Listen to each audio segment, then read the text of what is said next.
अंधेरी रात है तो क्या, अंधेरी रात है तो क्या, ऊंचे ख्वाब हैं तो क्या, जुनून भी तो रखता हूँ आसमान में उड़ने का।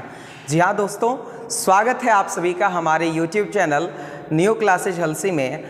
आज आपका स्वागत करते हैं एक बहुत ही मज़ेदार वीडियो में। दोस्तों, मैं कल आपसे मुखातिब नहीं हो पाया किसी कारणवश, कुछ टेक्निकल इश्यूज़ थे, इसके लिए एक्सट्रीमली सॉरी। आज फिर से आपके बीच मौजूद हूँ। जब आपसे मिलते हैं तो अंदाज़े जुदा होता है और हमारा हर व्यूअर हमारे लिए खुदा होता है। तो आइए, आज के सेशन में बहुत ही ज़बरदस्त क्वेश्चन का कलेक्शन है जो कि एग्जामिनेशन पॉइंट ऑफ व्यू से काफ़ी महत्वपूर्ण है। और मैं आपको एश्योर करता हूं कि अगर आप इस वीडियो के दोनों पार्ट को देख लेंगे तो निश्चित रूप से एग्जामिनेशन में 15 से 20 नंबर का फ़ायदा श्योर शॉट होगा। तो आइए एक बार फिर से हम लोग इस मैराथन क्लास को, इस मैराथन सेशन को शुरू करते हैं। तो आइए आज के सेशन की शुरुआत हम लोग करते हैं बहुत ही मज़ेदार क्वेश्चन से, बहुत ही इंपॉर्टेंट क्वेश्चन से। हमारा पहला प्रश्न है, a pinch of snuff is written bye. बात कर लेते हैं इस क्वेश्चन की। तो पिंच ऑफ स्नफ जो है वह एक शॉर्ट स्टोरी है जो कि मनोहर मालगांवकर के द्वारा लिखी गई है। मनोहर मालगांवकर के द्वारा लिखी गई है और यह एक इंडो एंग्लियन पोएट रहते हैं, जिनके बारे में मैंने पहले भी डिस्कस किया है कि इंडो एंग्लियन पोएट रहते हैं। इनके बारे में थोड़ी सी डिटेल से जानकारी प्राप्त कर लेते हैं कि मनोहर मालगांवकर का जन्म जो है वह 1913 यानी 1913 में हुआ है। ये एक जाने माने शॉर्ट स्टोरी राइटर होते हैं। कई दफ़ा यह भी प्रश्न पूछा जाता है कि मनोहर मालगांवकर क्या है, तो मनोहर मालगांवकर जो है वह जाने माने शॉर्ट स्टोरी राइटर हैं, एक नॉवेलिस्ट भी हैं, उपन्यासकार भी हैं। बात कर लेते हैं इनकी कंपोजिशंस की, इनके वर्क्स की। तो डिस्टेंट ड्रम, द प्रिंसेस जो कि एक बहुत ही महत्वपूर्ण वर्क्स है। अ बेंड इन द गंगेज, ये भी बहुत ही इंपॉर्टेंट कंपोजिशन है। बॉम्बे बिवेयर, ये भी एक बहुत ही महत्वपूर्ण कंपोजिशन है मनोहर मालगांवकर का। यहाँ पे हम लोग जो शॉर्ट स्टोरी पढ़ने जा रहे हैं, ये शॉर्ट स्टोरी कहाँ से ली गई है, कभी कभी यह भी पूछ दिया जाता है। तो यह जो शॉर्ट स्टोरी है वो ली गई है contemporary Indian short stories in English, यहीं से जो है वह उसको विड्रॉ किया गया है पिंच ऑफ स्नफ को। और पिंच ऑफ स्नफ के बारे में मैंने पहले ही बता दिया कि यह एक क्या है बाबू, शॉर्ट स्टोरी है, ह्यूमरस शॉर्ट स्टोरी है। कैसी शॉर्ट स्टोरी है? ह्यूमरस शॉर्ट स्टोरी है, हास्यास्पद शॉर्ट स्टोरी है। और इसके जो चीफ कैरेक्टर रहते हैं वो कौन रहते हैं बाबू? नानू काका रहते हैं। तो चलते हैं हम लोग अगले प्रश्न की ओर। हमारा अगला प्रश्न है, Bharat is my home is written by. Bharat is my home जो है वह एक स्पीच है और ये स्पीच जो है वह भारत के पूर्व राष्ट्रपति डॉक्टर जाकिर हुसैन के द्वारा डिलीवर की गई थी। और ये स्पीच कब डिलीवर की गई थी? 1967 में। आइए डिटेल से इसके बारे में हम लोग जानकारी प्राप्त करते हैं कि डॉक्टर जाकिर हुसैन जी का जन्म 1897 में हुआ था और इनकी जो मृत्यु हुई थी 1969 में हुई थी। इनका जो जन्म हुआ था वो हैदराबाद में हुआ था। कहाँ हुआ था बाबू? हैदराबाद में ये पैदा हुए थे। और ये एक प्रोमिनेंट एडुकेशनिस्ट थे, इमिनेंट एडुकेशनिस्ट थे, शिक्षाविद थे। एडुकेशनिस्ट मतलब शिक्षाविद होता है।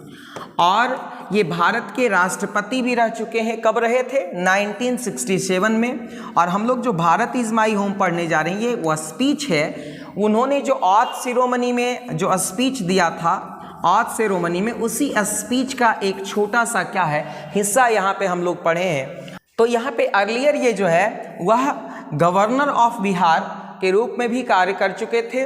तो हमको उम्मीद है कि आपको ये सारी चीज़ें अच्छे से समझ में आ गई होगी। सारी इंपॉर्टेंट जानकारियाँ यहाँ पे परोसी जा रही हैं। आप एकदम वीडियो से चिपके हुए रहिए, लाइक बटन को हिट करते रहिए, दोस्तों को शेयर करते रहिए, क्योंकि इससे एकदम 15 से 20 नंबर श्योर शॉर्ट एग्जाम में आने वाले हैं। तो चलते हम लोग अगले प्रश्न की ओर। हमारा अगला प्रश्न है, I have a dream is written bye. यह भी एक स्पीच है और बहुत ही महत्वपूर्ण स्पीच है जो मार्टिन लूथर किंग जूनियर के द्वारा डिलीवर की गई है।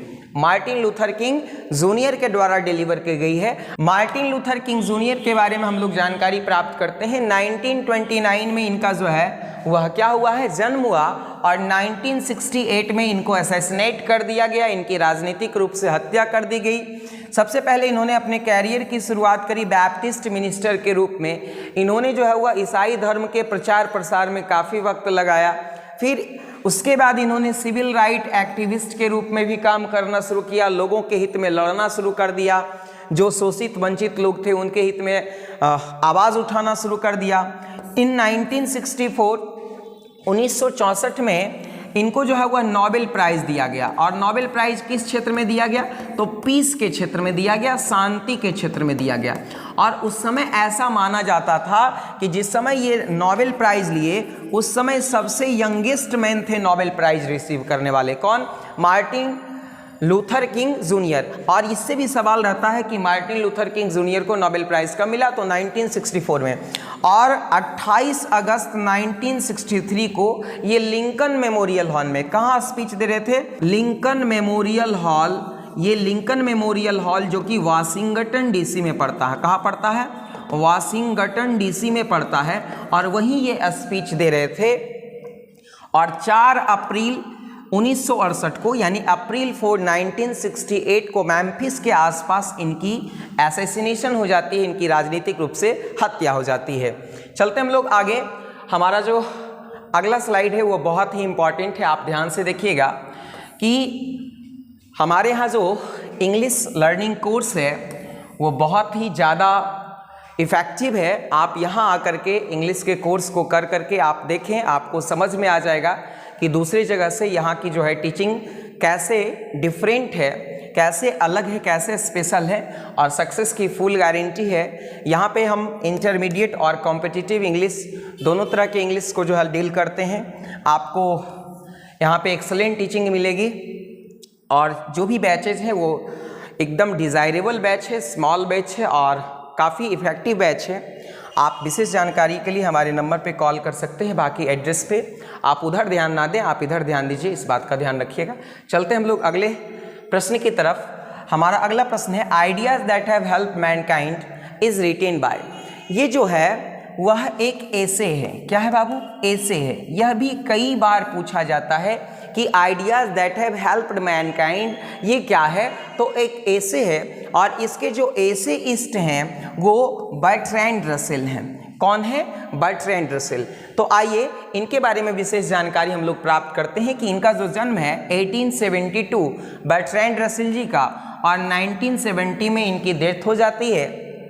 ये एक ब्रिटिश फिलॉसफर होते हैं, ब्रिटिश दार्शनिक। फिलॉसफर का मतलब क्या होता है बाबू, दार्शनिक है। और हिस्टोरियन मतलब होता है इतिहासकार भी है, जाने माने इतिहासकार हैं भी। और सबसे खास बात यह है कि एक मैथमेटिशियन भी है, प्रोमिनेंट मैथमेटिशियन है। और 1950 में 1950 में इनको जो है वह नोबेल प्राइज़ दिया जाता है, और ये नोबेल प्राइज़ इनको लिटरेचर के क्षेत्र में दिया जाता है। किस क्षेत्र में दिया जाता है बाबू, लिटरेचर के क्षेत्र में इनको नोबेल प्राइज़ दिया जाता है। और इनकी कुछ इंपॉर्टेंट वर्क्स है जो बहुत ही ज़्यादा इंपॉर्टेंट है। कन्क्वेस्ट ऑफ हैप्पीनेस, ये पूछा भी गया है कि कन्क्वेस्ट ऑफ हैप्पीनेस जो है वह किन की कंपोजिशन है। दूसरा है मैरिज एंड मोरल्स, ये भी इनकी बहुत महत्वपूर्ण रचना है। In the praise of idleness, ये भी इनकी बहुत महत्वपूर्ण रचना है। Has man affect and fiction, यह भी एक महत्वपूर्ण रचना है। और सबसे ज़्यादा इंपॉर्टेंट रचना जो इनकी है why I am not a Christian, ये भी इनकी बहुत ही ज़्यादा महत्वपूर्ण रचना है। तो दोस्तों उम्मीद करते हैं काफ़ी अच्छे से आपको समझ में आया होगा। चलते हम लोग अगले स्लाइड की तरफ। आपको अगर अच्छा लग रहा है वीडियो तो आप फटाफट कमेंट करके बताते रहिए कि आपको वीडियो कैसा लग रहा है, इससे हमें भी मज़ा आता है। आप जो है वो अपना कमेंट से अपने प्रेजेंस को शो करते रहिए ताकि हमारा भी हौसला बढ़ते रहे। चलते हैं अगले प्रश्न की तरफ। Indian civilisation and culture is written by. Indian civilisation and culture जो कि एक एसे है, और यह एसे जो है वह महात्मा गांधी जी के द्वारा लिखी गई है। किनके द्वारा लिखी गई है, हमारे जो राष्ट्रपिता हैं महात्मा गांधी जी, उनके द्वारा लिखी गई है। तो बापू के बारे में हम लोग थोड़ी सी जानकारी ले लेते हैं। यहाँ पे देखिए बापू का जो जन्म है वह 2 अक्टूबर है ना, 1869 को हुआ था। कहाँ हुआ था? गुजरात में हुआ था। बापू का जन्म कहाँ हुआ था? गुजरात में हुआ था। और इनकी जो डेथ हुई थी वह 30 जनवरी 1948 में हुई थी इनकी डेथ।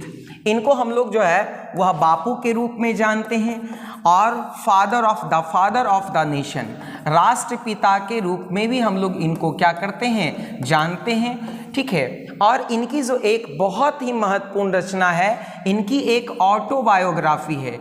इनकी एक क्या है? ऑटोबायोग्राफी है, जिस पर हम लोगों को ध्यान रखना है, माई एक्सपेरिमेंट्स विद ट्रूथ।